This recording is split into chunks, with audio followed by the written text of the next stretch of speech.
Thank you for joining me. Right below this video, you can click like, share, subscribe. If you want to make a financial contribution or become a monthly financial contributor to this YouTube channel, down in the comment section, you can click on my Patreon page. You can also reach out to me through my email address.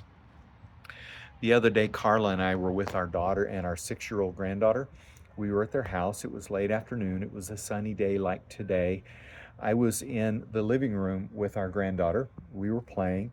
Amanda and Carla were in the kitchen talking, and all of a sudden, Amanda called for our granddaughter to come to the kitchen as quickly as possible. Amanda said, "There's a prism in the dog bowl water."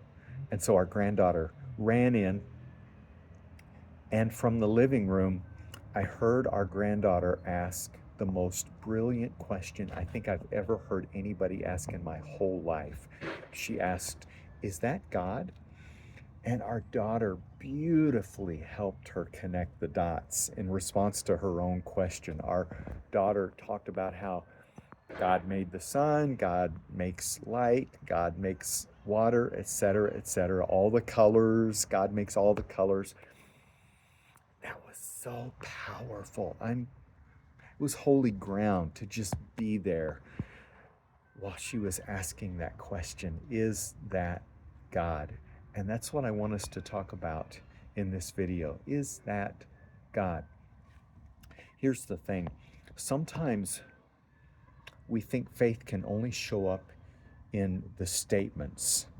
Like faith is only propositional, merely propositional. But faith can show up in our honest questions, in our curiosity, in our wondering. Is that God? Is this God? God, is that you? Psalm 66, verse 5 puts it this way: take a look at God's wonders, they'll take your breath away. In the New Testament, the book of Hebrews, chapter 11, verse 6 puts it this way: without faith, it is impossible to please God. For we come to God in faith, believing that God is real and that God rewards those who are diligently seeking God. In my mind, that's what our granddaughter was doing that day when she asked, "Is that God?" I also think that's what Zacchaeus was doing in Luke 19. The act of climbing the tree so that he could see Jesus. I think Zacchaeus was in effect asking, "Is that God?" And Jesus came to the tree and said, "Hurry down. We've got to spend some time together." On other occasions in the Gospels, Jesus, God's Son, rewarded people who were diligently seeking him, was astonished by their faith, gave them credit for their faith. And so here's what I propose. I propose that you and I hold on to our granddaughter's question. Is that God? Is this God? God, is that you? If you've watched other videos on this YouTube channel, you know about my grounding, how it helps me with anxiety. And I have the 10 tappers. I can't show you right now because I'm holding the phone. Breathe, pray, thank, see, hear, taste, touch, smell, laugh, love.